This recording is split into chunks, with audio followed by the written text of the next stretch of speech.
the current recovery has been and how disappointing by any historical standards. In the general election, the Democrats will inevitably ask you and voters to compare the recent president's jobs performance. Now, in 7 years under President Obama, the US has added an average of 107,000 jobs a month. Under President Clinton, the economy added about 240,000 jobs a month. Under George W. Bush, it was only 13,000 a month. If you win the nomination, you'll probably be facing a Democrat named Clinton. How are you going to respond to the claim that Democratic presidents are better at creating jobs than Republicans? Well, first of all, I must say, as I think about that question, I think about a woman I met the other day. I would guess she was 40 years old. She had several children. And she said to me, "You know, Carly, I go to bed every night afraid for my children's future." And that really struck me. This is America. A mother is going to bed afraid for her children's future. And the reason she's afraid for her children's future is because we've had problems for a long time. Yes, problems have gotten much worse under Democrats. But the truth is, this government has been growing bigger and bigger, more corrupt, less effective, crushing the engine of economic growth for a very long time. This isn't about just replacing a Democrat with a Republican now. It's about actually challenging the status quo of big government. Big government has created a big business called politics. And there are lots of people invested in the status quo of that big business called politics. Specifically, we need actually to do 5 things to really get this economy going again. We need to go to zero-based budgeting, so we know where every dollar is being spent. We can challenge any dollar, cut any dollar, move any dollar.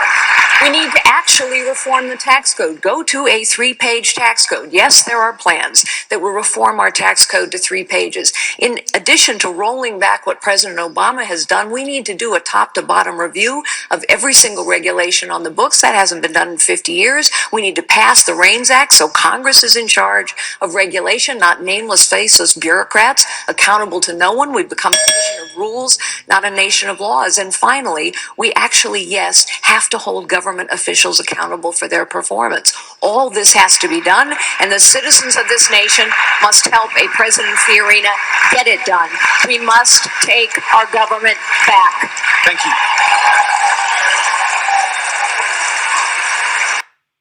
Specifically under the President's Affordable Care Act, employers with 50 or more employees are required to offer health insurance or be fined. Many are opting to pay the fine.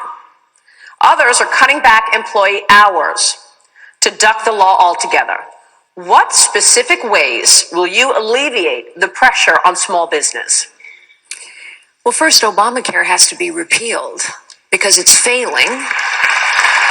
It's failing the very people it was intended to help, but also it is crony capitalism at its worst.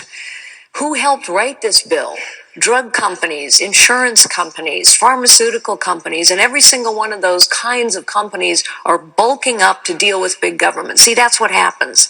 As government gets bigger and bigger, and it has been for 50 years under Republicans and Democrats alike, then businesses have to bulk up to deal with big government. So we have to repeal it. It's tens of thousands of pages long. No one can possibly understand it except the big companies, the lawyers, the accountants, the lobbyists that they hire to protect their interests. Then we have to give back to states the responsibility to manage a high-risk pool. We need to try the one thing in health insurance we've never tried.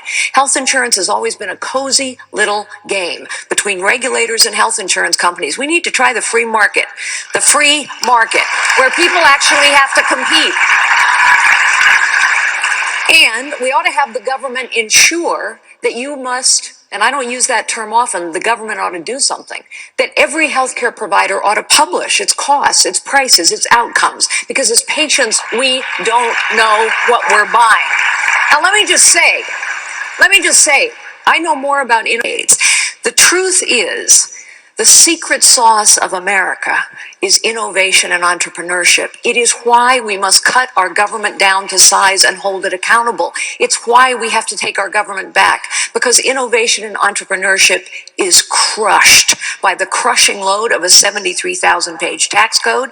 It is crushed by a regulatory thicket that is so vast we don't even know what's in it anymore. It is crushed as well by government bureaucrats who don't do their jobs very well and who are not held accountable, which is why I've said we've got to take our government back, and to do that, we have to know where every dollar is being spent and be able to move any dollar. We have to hack through this regulatory thicket, repeal so much, but also know what's in that regulatory thicket. We don't even know what regulations have been passed. Third, we need to build a meritocracy, as Scott Walker, by the way, is trying now to do in Wisconsin. And finally, we need to get to a 3-page tax code, and yes, that plan exists. Just to be clear, you want to repeal Obamacare, but what's the alternative? I'm sorry, I can't hear you. Just to be clear, you said you would repeal Obamacare, Absolutely. but what is the alternative? And What how I does just that said, help small we business? need to give, the alternative is to allow states to manage high-risk pools for those who really need help. Look, I'm a cancer survivor, okay? I understand that you cannot have someone who's battled cancer just become known as a pre-existing condition. I understand that you cannot allow families to go bankrupt if they truly need help. But I also understand that Obamacare isn't helping anyone. We're throwing more and more people into Medicaid, and fewer doctors are taking those payments. The point is, Obamacare is crushing small businesses. It is not helping the families it was intended to help. So let us allow states to manage high-risk pools. Let us try the one thing in health insurance we've never tried: the free market. Let us ensure that as patients and customers, we have the information to shop wisely for our health care. All right, thank you all very much. We're going to take a break here. Coming up. This is why we must combine, actually, zero-based budgeting with tax reform. Because unless we can examine and cut and move every single dollar of discretionary spending in the federal government, we cannot reform taxes and reduce spending at the same time. Ask yourself this question: how is it possible that the federal government gets more money each and every year, which the federal government has been doing, receiving more money every year for 50 years under Republicans and Democrats alike, and yet never has enough money to do the important things? The answer: all the money's always spoken for. All the money's spoken for. So we have to go to zero-based budgeting, which is a simple idea. By the way, there's been a bill for zero-based budgeting. It exists. It can be voted on. Every dollar must be examined. Any dollar can be cut. Any dollar can be moved. We have to go to a 3-page tax code. You lower every rate. You close every loophole. Why? Because the government uses the tax code to decide winners and losers. You have to strip the corruption out of the tax code to pay for it. You have to know where every single dollar is being spent. We need so to you can cut where you need to and invest where you need to. The two go hand in hand. We do need to move on. Mr. Trump, the U.S. has just... A good negotiator. And I accept that he's done a lot of good deals. So Mr. Trump ought to know that we should not speak to people from a position of weakness. Senator Paul should know that as well. One of the reasons I've said that I would not be talking to Vladimir Putin right now, although I have met him as well, not in a green room for a show, but in a private meeting.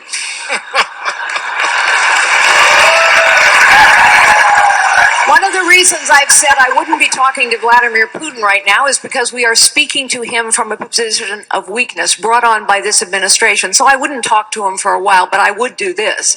I would start rebuilding the Sixth Fleet right under his nose, rebuilding the missile defense program in Poland right under his nose. I would conduct very aggressive military exercises in the Baltic states so that he understood we would protect our NATO allies and would-be allies. And I might also put in a few more thousand troops into Germany, not to start a war, but to make sure that Putin understands that the United States of America will stand with our allies. That is why Governor Bush is correct. We must have a no-fly zone in Syria, because Russia cannot tell the United States of America where and when to fly our planes. We also have a set of allies.